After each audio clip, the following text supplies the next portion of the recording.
Yeah, this is point black. I hope everybody's online. You know what I'm saying? Everybody's here checking it out, whatever, getting into these reports and these different things that are going on in our country. Highly important that we do so. Everybody's talking about Trump insurrections and all kinds of stupid shit, you know what I'm saying, and bringing charges and all kinds of stupid shit from out the woodwork. But at the same time, this is also something that the country, is going to have to come to grips with because sometimes you've got to shake up the eggs.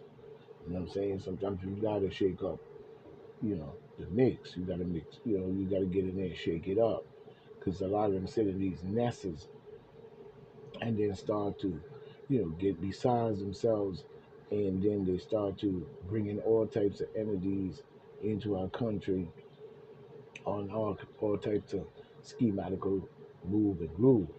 So, sometimes you need that porn in the game or that rule, whatever, in the game, excuse me, that will shake up, what I'm saying, the very infrastructure that is causing the problem to begin with, but claiming to be an infrastructure, you know what I'm saying?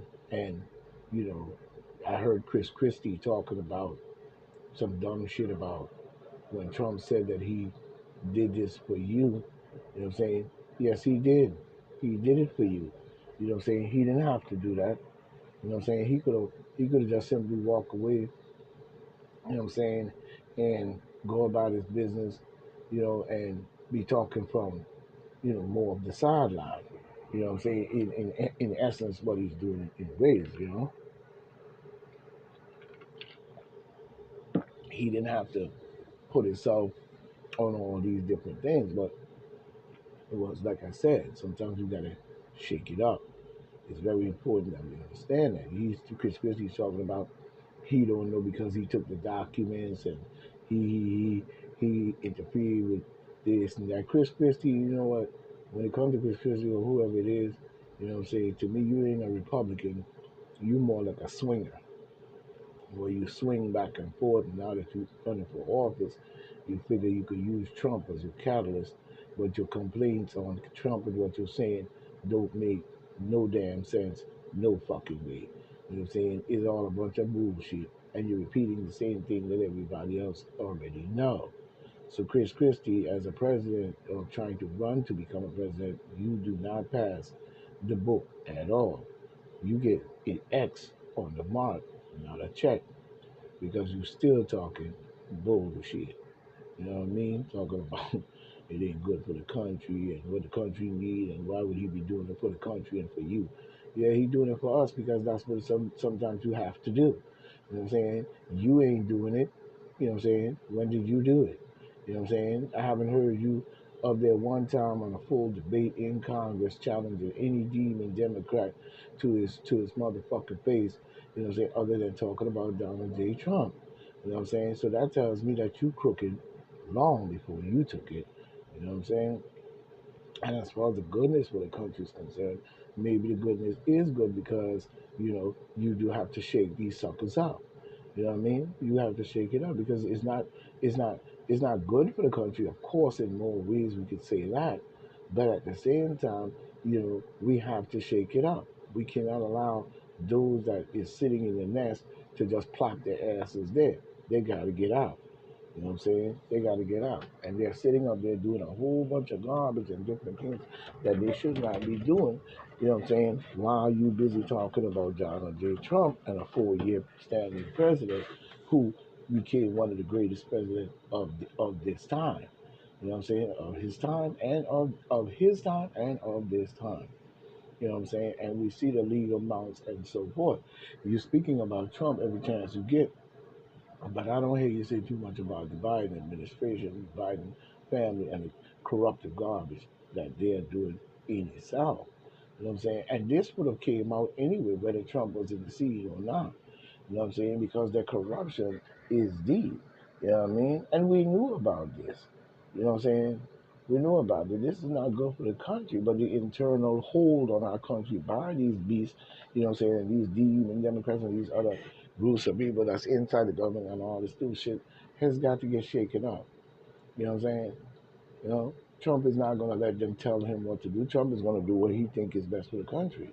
You know what I'm saying? And that's a president that you want. You don't want Chris Christie because he's playing ball. I haven't seen him challenge one person in Congress face to face on a long-term debate, bringing facts, evidence, and that you busy jumping on the presidential candidacy, and you're talking about Trump. You know what I'm saying? We would more want to hear what you have to offer for the country rather than talking about Trump all the freaking time. It don't make no sense. You know what I mean? So we see that the internal squabbles must be, shaken up in this matter. Now, when we look at the news today, we see New York spent 25 million in state funds, which is the taxpayers' dollars, for funds to rent homes for thousands of asylum seekers. Now, when we use the word asylum seekers, that's the word they're using for the American people to have a sorry side of this situation, to where it just, that sorry side block you from seeing the reality while they push it in on you. You know what I'm saying? But you know what I'm saying, while they're busy taking our money and doing for these asylum seekers, you know what I'm saying, and it says right here they spend 25 million in state funds to rent homes. How many of us actually got Section 8? Black people should have had that from generation to generation to generation. Not everyone else that come in the country goes ahead of the black people, because Section 8 was created for black people to have a fair fighting chance in the country in their country, in a country that was invaded by outsiders, taking over the government and bringing new government down on the people, and then enslaving them to the point where after slavery you still disenfranchising them all over the United States. We see the same thing in Africa. You know what I'm saying? When you look at Africa, you see Sudan.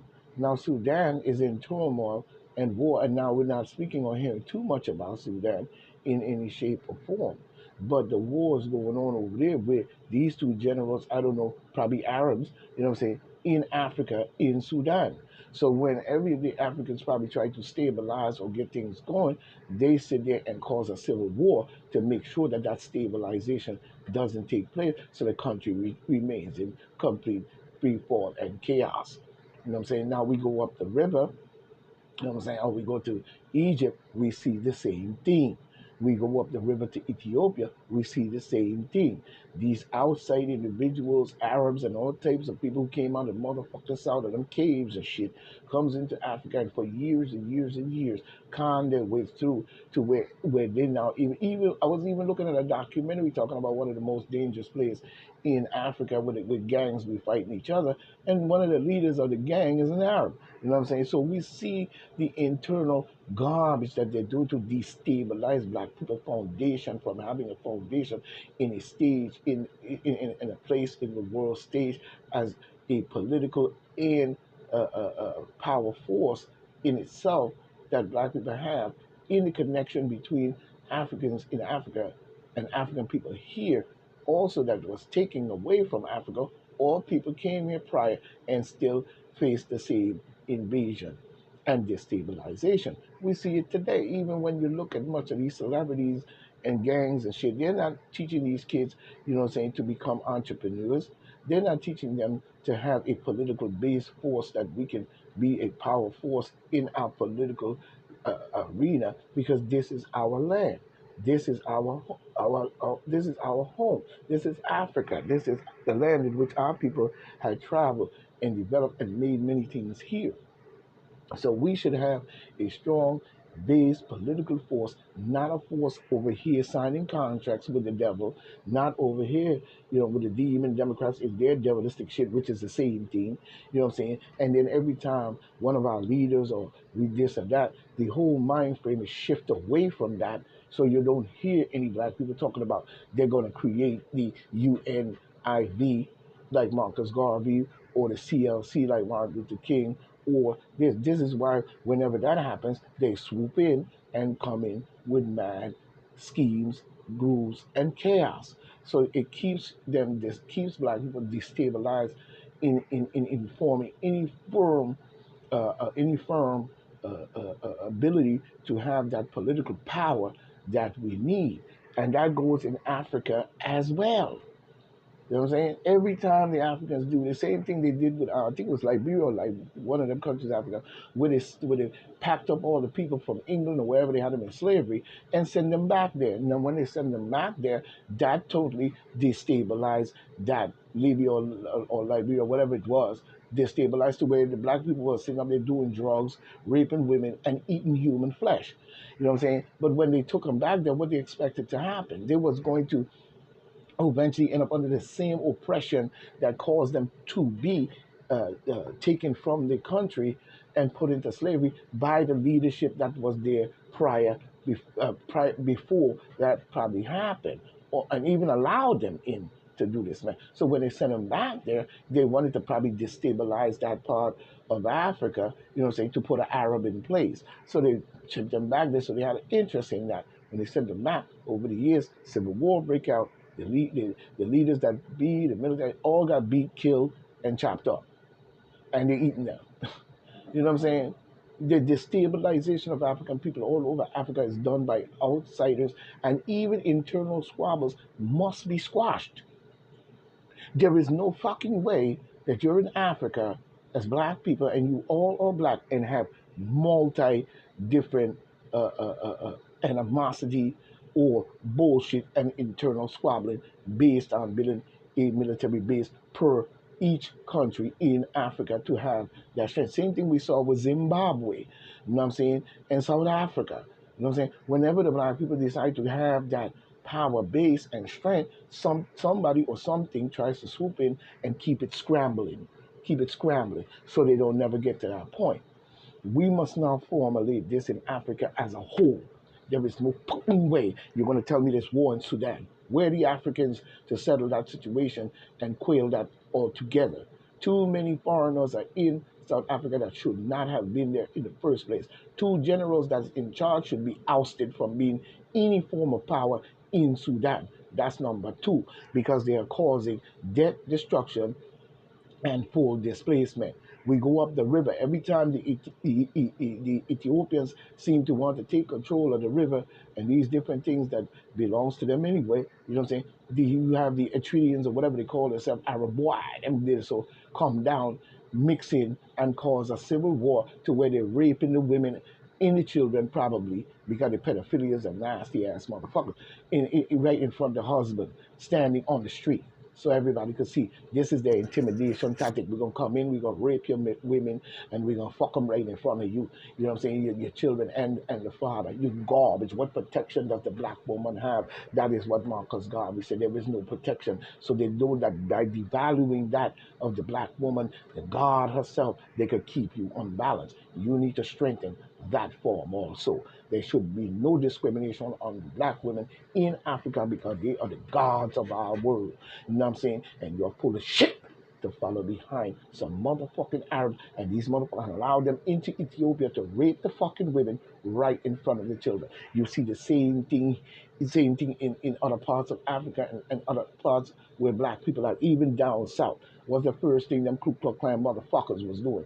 You know what I'm saying? Well, not first, but some of the things that raping the black women and the same shit. When you go to you go to fucking what's his name? Dumb ass Columbus. He raping the fucking women and killing the men. You go to Napoleon. He doing the same fucking thing. You know what I'm saying? So the whole thing is to keep African and God's people. You know what I'm saying? The creator, the mother herself. We call her God. You know what I'm saying? Not the DOG. You know what I'm saying? Not the government honor departments and bullshit like that. We talking about a higher power of higher heights. You know what I'm saying? A mind frame that reaches across the galaxy beyond any and all outer planetary beings know what I'm talking about. You know what I'm saying? Whether they're here, there, or anywhere. You know what I'm saying? We know the chaotic ones to the ones that are true to this planet and want to be a part of this planet and probably were here before we got to this planet. You know what I'm saying? But we came from across the galaxy as well. So now we see this destabilization of black people all over the United States, even here in America. We see the same thing. You know what I'm saying? That what we call America today.